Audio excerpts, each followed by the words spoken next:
The late 16th century was an era of unprecedented ambition and bold exploration for England. Under the formidable reign of Queen Elizabeth I, a nation previously preoccupied with internal strife and European conflicts began to cast its gaze across the vast, tumultuous Atlantic. The lure of the New World was irresistible, not merely for its rumored riches of gold and silver, but for the strategic advantage it offered in the ongoing, bitter rivalry with Spain.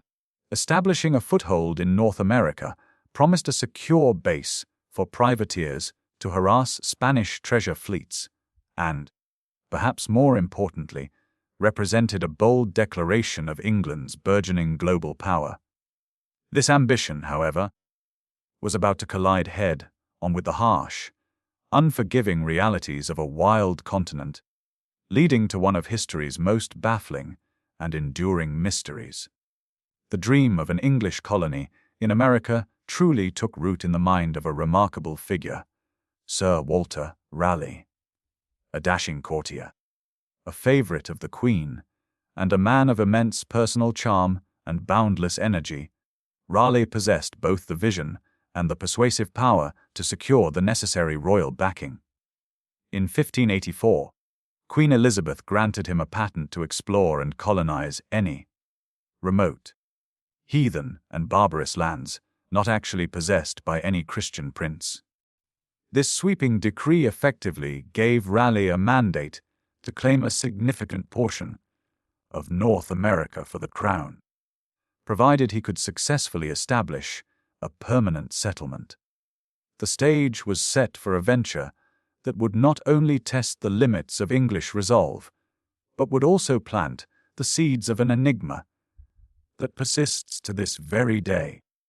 Raleigh's vision was grand, but the wilderness he sought to tame held secrets far older and more powerful than any European monarch. Raleigh, though never setting foot in the new territory himself, understood the monumental scale of the task. He dispatched a reconnaissance expedition in 1584, led by Captains Philip Amadas and Arthur Barlow. Their mission: to locate a suitable site for a settlement. What they found was a place of astonishing natural beauty and rich resources, lush forests, abundant wildlife, and welcoming indigenous peoples, primarily the CROATOAN and Roanoke tribes. Barlow's glowing reports painted a picture of a veritable Eden, a land of plenty where the natives were most gentle, loving, and faithful. He described them as people most gentle, loving, and faithful, void of all guile and treason, and such as live after the manner of the Golden Age. The expedition returned with 2 Native Americans, Manteo and Wanchese, who would serve as interpreters and cultural ambassadors, bringing the exotic reality of the New World directly to the English court.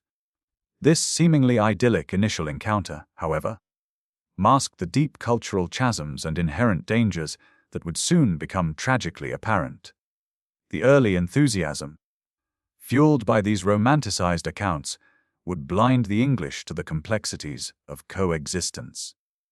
The discovery of this promising territory, particularly a large island in what is now North Carolina, was christened Virginia in honor of the Virgin Queen. This name was a symbolic declaration, laying claim to a vast expanse of territory that England hoped would one day rival Spain's burgeoning empire. Raleigh immediately began planning the first serious attempt at colonization, driven by both patriotic duty and the promise of personal wealth. The first expedition, a military venture rather than a true settlement, was led by Sir Ralph Lane in 1585. Its purpose was primarily defensive and exploratory, intended to secure the region and assess its resources before a full-scale colony could be established. They chose Roanoke Island, a relatively small, marshy outpost, as their base. It was a decision made for strategic reasons: its proximity to the coast and ease of defense, but one that would later prove fraught with peril. The very isolation that made it defensible also made it profoundly vulnerable. Lane's expedition quickly encountered the inevitable challenges of operating in an unfamiliar environment. While the initial relations with the local tribes, particularly the Roanoke under Chief Wingina, were cordial, they were also fragile. The English, arrogant and demanding, soon strained these ties. Their constant need for food, their unfamiliar diseases, and their superior weaponry bred suspicion and resentment. Wingina, initially welcoming, grew increasingly wary and hostile, eventually attempting to form an alliance of tribes to dislodge the English intruders. Lane, a military man, responded with brutal efficiency, launching a preemptive strike that resulted in Wingina's death and the permanent rupture of any hope for peaceful coexistence. This violent confrontation marked a critical turning point, sowing seeds of mistrust that would have devastating consequences for subsequent English attempts at settlement. The dream of a harmonious new beginning was already curdling into a nightmare of conflict. By 1586, after a year of hardship, dwindling supplies, and escalating tensions with the Native Americans, Lane's colony was on the brink of collapse. Morale was low, and the original objectives seemed increasingly unattainable. Coincidentally, Sir Francis Drake, returning from a successful raid against Spanish settlements in the Caribbean, made an unexpected stop at Roanoke. Recognizing the desperate plight of the colonists, Drake offered them passage back to England. With their supplies exhausted and their relations with the indigenous people irrevocably broken, Lane and his men accepted the offer, abandoning the first English attempt at sustained settlement. Yet, a small rearguard of 15 men was inexplicably left behind by Raleigh, a decision that remains baffling. These men, equipped with meager provisions, were never seen again. Their fate was the first ominous whisper of the enduring mystery of Roanoke. This early failure underscored the immense difficulties of colonizing the New World, difficulties that would only intensify with time.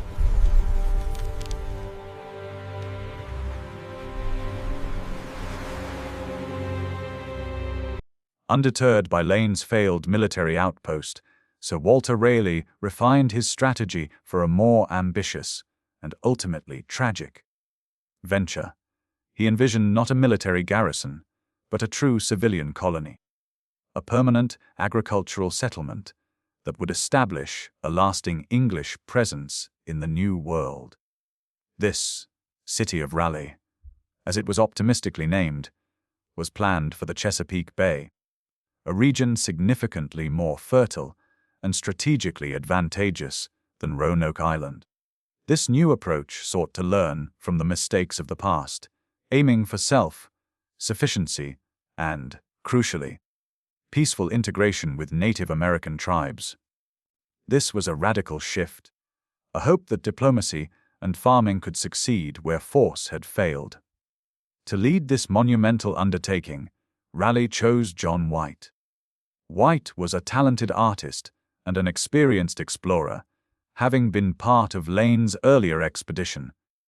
He possessed a unique understanding of the terrain and the indigenous cultures, captured in his invaluable watercolors that vividly depicted the landscapes, flora, fauna, and people of the Carolina coast.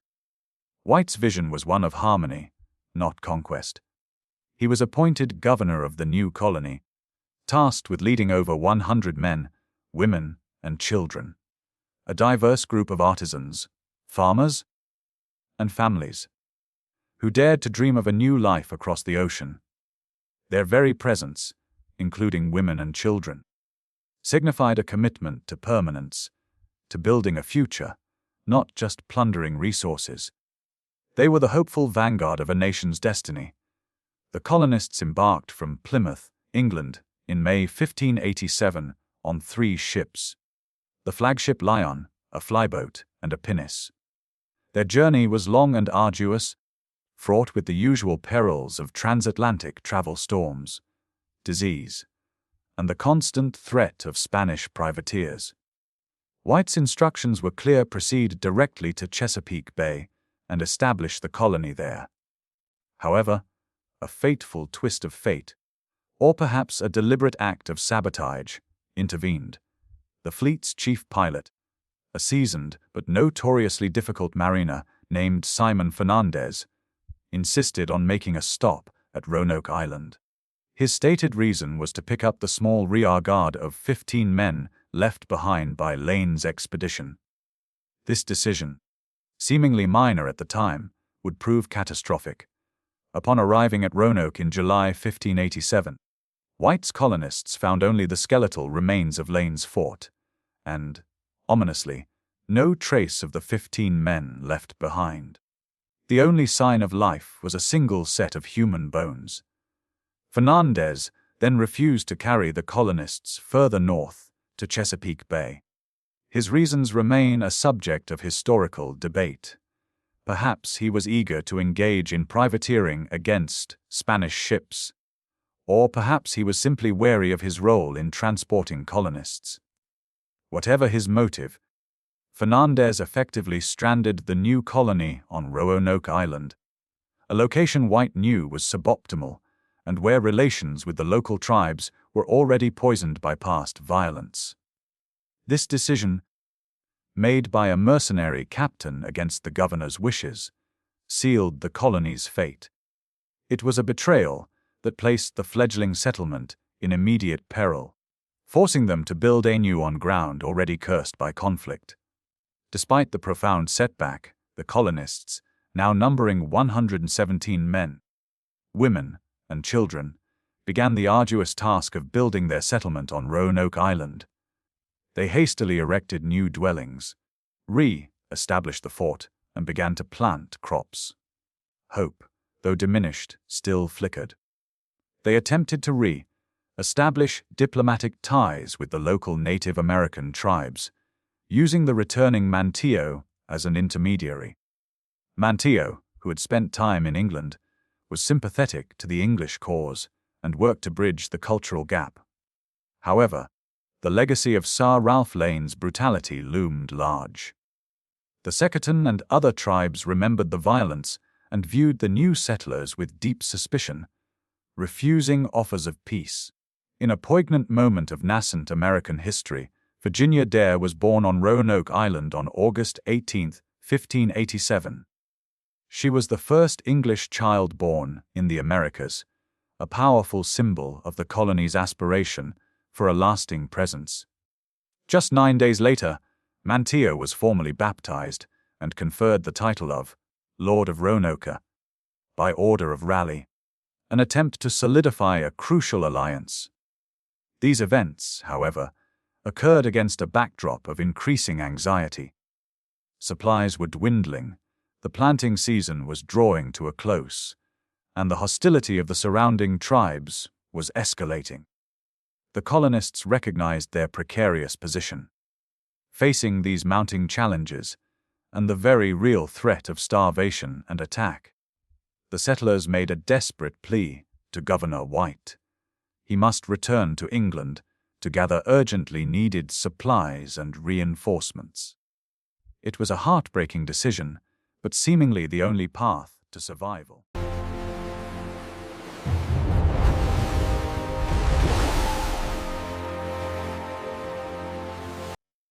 John White, torn between his duty as governor and his deep personal connection to the colony. His daughter, Eleanor Dare, and his granddaughter, Virginia Dare, were among the settlers. Reluctantly agreed to make the perilous journey back to England, he departed Roanoke Island in late August 1587, leaving behind 116 colonists with a solemn promise. He would return with supplies and aid as quickly as humanly possible. As a contingency, the colonists agreed upon a crucial signal. If they were forced to move from the settlement for any reason, they would carve the name of their new destination into a tree or post. If they were under duress or attack, a cross would be carved above the name. This single, desperate agreement was the only thread of hope connecting White to his family and the future of the English dream in America. White's voyage back across the Atlantic was as difficult as the journey out. He successfully reached England, but his mission to secure immediate aid was met with immediate, unforeseen, and insurmountable obstacles. England was gripped by a national crisis, the looming threat of the Spanish Armada. Spain, under King Philip II, had assembled an immense fleet with the express purpose of invading England, avenging the execution of Mary, Queen of Scots, and re-establishing Catholic rule. This existential threat utterly consumed the English crown's attention and resources. Every available ship, every able-bodied sailor, and every ounce of material was diverted to the war effort, leaving nothing for a distant, struggling colony across the ocean. Raleigh, despite his influence, found himself powerless. His attempts to outfit a relief fleet were repeatedly thwarted by government embargoes. All English ships were commandeered for national defense. The gravity of the situation was immense. The very survival of England itself was at stake. White, desperate to return to his family, managed to secure passage on 2 small pinnaces in April 1588, intending to sail back to Roanoke. However, these vessels, eager to engage in privateering against Spanish ships for personal gain, were attacked by a larger Spanish force. Heavily damaged and plundered, they were forced to return to England, their mission to Roanoke utterly abandoned. The colonists were now truly on their own, marooned in a hostile wilderness, their fate inextricably linked to the grand, bloody tapestry of European power struggles. The defeat of the Spanish Armada in July 1588 finally secured England's sovereignty and maritime dominance. However, the subsequent war with Spain continued for years, consuming national resources and making transatlantic voyages incredibly dangerous and difficult. White was trapped in England, watching helplessly as precious months turned into years. His repeated attempts to organize a relief expedition were either delayed by government restrictions, thwarted by treacherous ship captains more interested in piracy, or simply outmaneuvered by the prevailing wartime priorities. Every passing season brought him deeper despair and filled him with growing dread for the fate of his daughter and granddaughter. The promise he had made to return, as quickly as possible, stretched into an agonizing eternity. It was not until March 1590, 3 long years after his departure, that John White was finally able to secure passage on a privateering expedition bound for the Caribbean, whose captain reluctantly agreed to make a detour to Roanoke Island. These were not dedicated relief ships. Their primary objective was to hunt for Spanish treasure. White knew this was his last, desperate chance. The journey was arduous, marked by storms, sickness, and naval skirmishes. Every day that passed added to his torment and anxiety. He clutched onto the hope of finding his family alive, but a gnawing fear, born of years of delays and silence, grew steadily in his heart. The dream of his colony had become a relentless nightmare.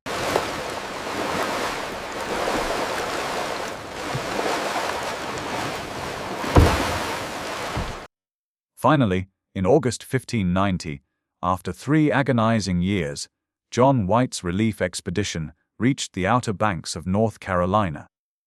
As their ship approached the familiar shores of Roanoke Island, an unnerving silence hung in the air. There was no sign of life. No welcoming smoke from hearths. No figures moving on the shore. White's heart must have pounded with a mixture of desperate hope and profound dread. The island, which he had left bustling with the dreams of a new civilization, now appeared overgrown, desolate, and eerily quiet. Reclaimed by the wild, the landing party, led by White, cautiously made their way to the site of the former settlement. What they found deepened the chilling mystery. The fort, which had once stood as a symbol of English presence, was dismantled. The houses had vanished, leaving no trace of their wooden structures, as if they had never been there. The very ground seemed to have erased the footsteps of the 116 colonists. There was no sign of struggle, no evidence of conflict, no bodies, no scattered belongings, no desperate messages left behind in the dirt. It was as if the entire colony had simply vanished. The silence was deafening, the absence absolute. As White desperately searched for any clue, he finally found the agreed-upon sign, carved clearly into a post at the entrance of the palisade that once surrounded the settlement was a single word, CROATOAN. And on a nearby tree, stripped of its bark at head height, were the letters CRO. There was no cross carved above either inscription, which, according to their pre-arranged signal, indicated that the colonists had not been forced to leave under duress or attack. This was a critical detail, offering a glimmer of hope that they had left voluntarily, perhaps in search of more hospitable land or to join a friendly Native American tribe. CROATOAN Island, now known as Hatteras Island, was the ancestral home of the CROATOAN people, a relatively friendly Native American tribe with whom the English had previously established good relations. The discovery of the inscription immediately pointed to this island as the colony's intended destination. White clung to this slender hope, envisioning his daughter and granddaughter safe among the CROATOAN. He was determined to follow this lead, to sail immediately to CROATOAN Island and find his lost family and people. However, fate once again intervened with cruel indifference. A powerful storm unexpectedly struck, creating treacherous conditions that made sailing to CROATOAN Island impossible. The seas became too rough, and the winds too violent, making it unsafe for the ships, which were already low on supplies and eager to resume their privateering mission. The ship's captain, concerned for the safety of his vessel and crew, refused to risk further delay or damage. He overruled White's pleas, declaring that they could not attempt a landing on CROATOAN. Heartbroken and utterly defeated, John White was forced to return to England without his family, without his colony, and without any definitive answers. He would never see his daughter or granddaughter again. The inscription, CROAN, remained, tantalizing and maddening, the only testament to the fate of America's first English settlers. It was a partial answer, a directional clue. But without the means to follow it, it simply deepened the mystery, transforming the disappearance from a tragedy into an enduring historical enigma. The Lost Colony had earned its name, vanishing into the mists of history.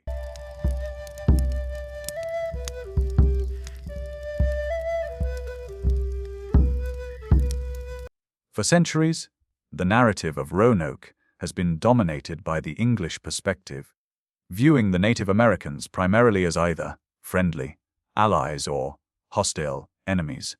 However, to truly understand the fate of the lost colony, we must attempt to delve into the indigenous perspective, to consider the complex interactions and motivations of the various tribes in the Outer Banks region. These were not monolithic groups, but distinct nations with their own histories, alliances, and grievances, deeply rooted in their ancestral lands.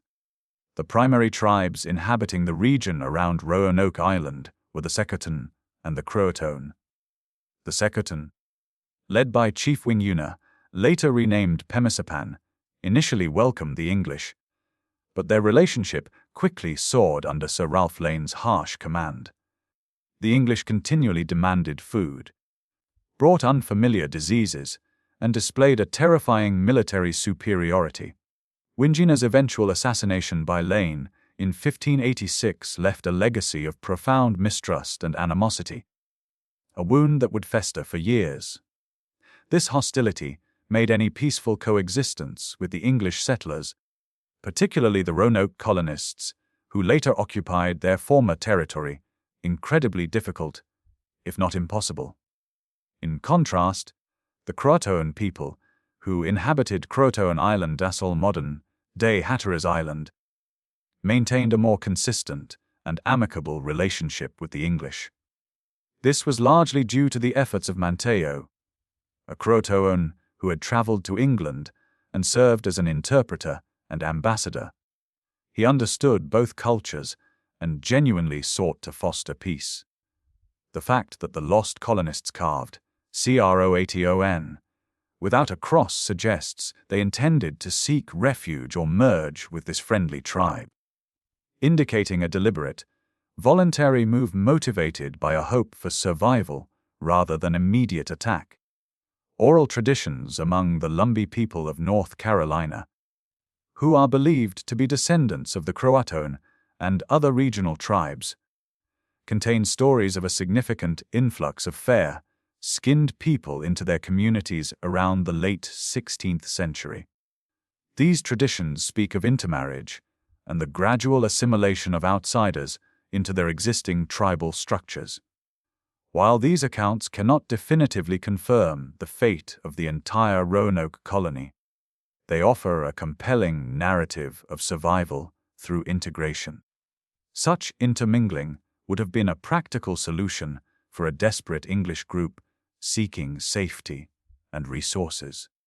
Archaeological evidence further supports the idea of cultural exchange.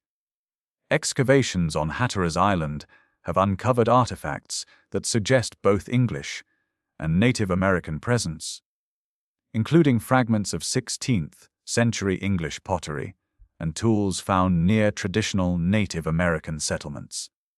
While not conclusive proof of the colony's direct assimilation, these finds strongly indicate interaction and coexistence between the two groups.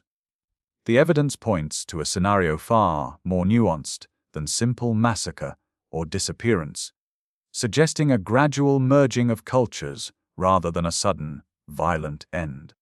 The Native American perspective introduces the powerful concept of assimilation as survival.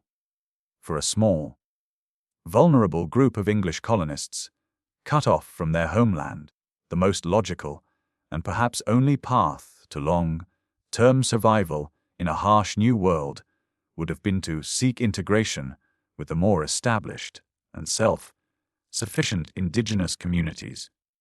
They would have learned native languages, adopted their customs, and intermarried, slowly losing their distinct English identity over generations. This perspective shifts the mystery from a pure disappearance to a story of profound adaptation and transformation, a testament to the resilience of human beings facing impossible circumstances in a truly foreign land.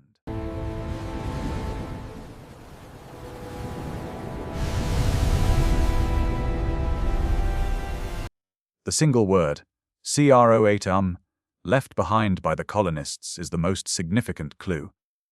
Yet it has spawned an array of theories attempting to explain the colony's disappearance. While most historians agree the settlers likely moved to CROATOAN Island or another nearby friendly tribe, the precise circumstances of their departure and their ultimate fate remain intensely debated. The absence of a cross, indicating no immediate duress, is key, yet it leaves open many interpretations. One of the most prominent theories is assimilation with the CROATOAN tribe. This posits that the colonists, facing starvation, disease, and the hostile Secretan, made the strategic decision to move south to CROATOAN Island and merge with Manteo's people. Over time, they would have intermarried, adopted Native American customs, and their English identity would have slowly faded. The oral traditions of the Lumbee and archaeological finds on Hatteras Island lend considerable weight to this hypothesis, suggesting a peaceful, albeit desperate, integration rather than a violent end. Another possibility suggests assimilation with other, less friendly, local tribes, particularly those inhabiting the mainland closer to the Chesapeake Bay. While less likely due to documented hostilities, it's not entirely implausible that a small, desperate group, unable to reach the CROATOAN, sought refuge elsewhere. However, this scenario carries a higher probability of conflict or enslavement, making a complete, peaceful disappearance less likely. Records from later Jamestown settlers indicate reports of white Indians, or people with European features living among certain tribes, suggesting scattered survivors. The theory of a violent massacre by hostile Native American tribes, while often sensationalized, is generally dismissed by serious historians due to the lack of archaeological evidence. No mass graves, no signs of widespread conflict, and crucially, no cross carved above CROATOAN have ever been found.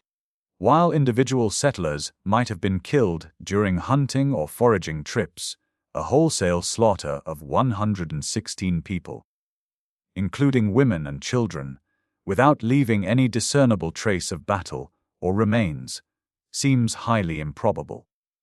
The lack of English artifacts amongst hostile tribes also weakens this theory. A less frequently discussed but plausible theory is disease or environmental collapse.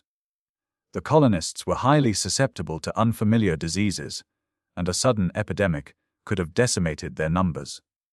Furthermore, prolonged drought, crop failure, or extreme weather events could have made Roanoke Island uninhabitable, forcing them to disperse in small, desperate groups, which would then be far more vulnerable to individual tragedies or assimilation. The delicate ecosystem of the Outer Banks was easily disrupted, and a sustained failure of food sources would have been catastrophic. Finally, there's the possibility of Spanish intervention. Spain vehemently opposed English attempts to colonize North America and frequently sent patrols to scout and destroy rival settlements. While a Spanish raid could explain the disappearance of the colonists, there's no official Spanish record of finding or destroying a settlement at Roanoke after 1587. Had they discovered an English colony, they would almost certainly have boasted about its destruction. The absence of any such record makes this theory highly unlikely, despite the lingering Anglo-Spanish tensions. Ultimately, the most compelling evidence points towards assimilation, a slow fade into the vibrant tapestry of Native American life. The colonists, left to their own devices, chose survival over adherence to their fading English identity. Yet, without definitive archaeological confirmation or a detailed historical account from within the Native American communities, the precise how and when of their ultimate fate remain locked in the mists of legend, forever one of history's most compelling unanswered questions.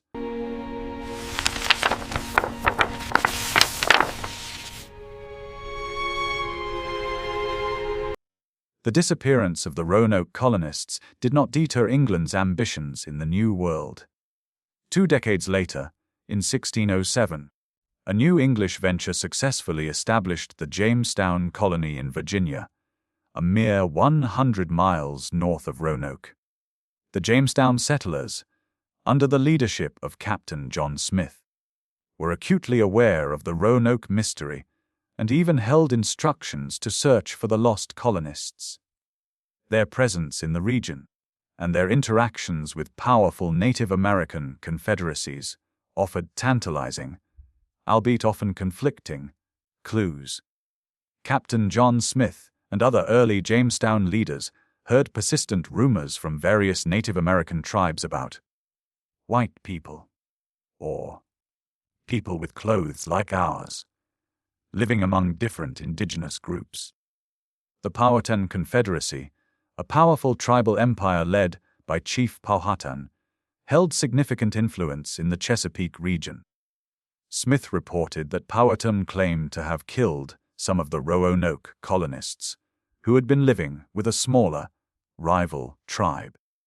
However, Powhatan was also known for his political cunning and might have fabricated stories to intimidate the Jamestown settlers or to explain away missing tribesmen. It's hard to discern truth from strategic manipulation. Later English expeditions continued to seek answers. In 1608, Captain Francis Nelson led a search party from Jamestown towards the Roanoke area, encountering several Native American villages. He reported finding no direct trace of the colonists, but gathered more rumors of white people assimilated into local tribes. These reports, while still indirect, consistently suggested that at least some of the colonists had survived and integrated, rather than perished entirely. The consistent thread of these rumors, spanning different tribes, makes them difficult to dismiss outright. Perhaps one of the most intriguing pieces of evidence comes from the 17th century cartographer John Lawson, who in his 1709, A New Voyage to Carolina, chronicled his travels through the region. He reported meeting CROATOAN, Hatteras Indians who claimed to have English ancestors from Roanoke and who possessed light eyes, suggesting mixed heritage. Lawson even claimed they still spoke broken English and held English books, though this last detail has been widely disputed. Nevertheless, Lawson's account provides a strong, albeit late, piece of testimony supporting the assimilation theory. However, the persistent efforts to find the lost colony never yielded definitive proof. The Jamestown settlers, struggling for their own survival, could not commit sufficient resources to a full-scale search. The vastness of the wilderness, the language barriers, and the often hostile relations with various Native American tribes made any thorough investigation incredibly difficult. Over time, the official search faded, and the mystery of Roanoke gradually transformed from an urgent colonial problem into an enduring historical enigma, passed down through generations. The lingering questions about Roanoke serve as a powerful reminder of the immense challenges faced by early European colonists. It underscores the fragility of their ventures, the power of the natural world, and the complex, often tragic, interactions between vastly different cultures. The unfinished business of Roanoke cast a long shadow over subsequent colonial efforts, a silent warning etched into the very soil of the New World.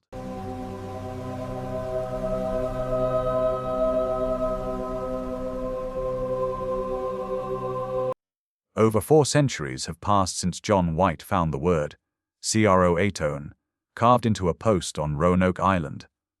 Yet, the mystery of America's first English colony continues to captivate and frustrate historians, archaeologists, and the public alike.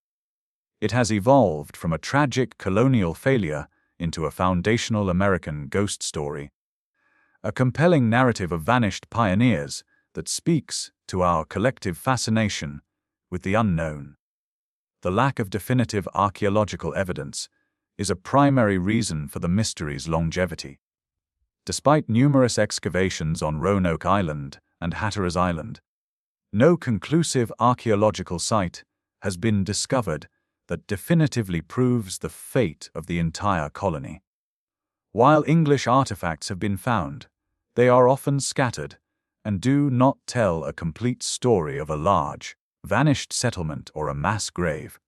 The marshy, sandy soil of the Outer Banks is also notoriously poor for preserving organic material, further complicating archaeological efforts. New research techniques and historical analysis continue to shed fresh light on the puzzle. Satellite imagery, ground-penetrating radar, and meticulous examinations of historical documents and maps, including White's own drawings, have uncovered anomalies and potential new sites for excavation. One such discovery, a patch on White's La Virginia Pass map that obscured a fort symbol, suggests a possible second, unrecorded fort location further inland, potentially indicating where some colonists might have relocated. These ongoing investigations keep the hope of a definitive answer alive, even if it remains elusive. The Lost Colony of Roanoke has transcended its historical context to become a powerful cultural touchstone. It's a tale of ambition and disappearance that has inspired countless books, documentaries, plays, most famously, The Lost Colony, outdoor drama, and works of fiction. It represents the inherent dangers and uncertainties of exploration, the tension between old world and new, and the profound human desire to understand what happens when people simply vanish from the face of the earth. Perhaps the true legacy of Roanoke lies not in finding a definitive answer, but in its very unanswered nature. The mystery forces us to confront the vastness of history, the limitations of our knowledge, and the silent power of the wilderness to reclaim human endeavor. It reminds us that even the grandest plans can be swallowed by the mists of time, leaving behind only whispers and enigmatic clues.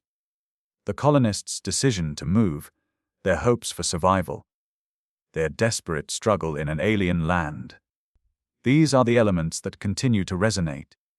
As modern visitors walk the windswept shores of Roanoke Island, they stand on ground steeped in legend, forever pondering the fate of those brave souls who dared to dream of a new English world. The word CROATOAN remains a ghostly message from the past, echoing through the centuries, ensuring that the mystery of America's first lost colony will continue to haunt our imaginations, an eternal reminder of the secrets that history holds.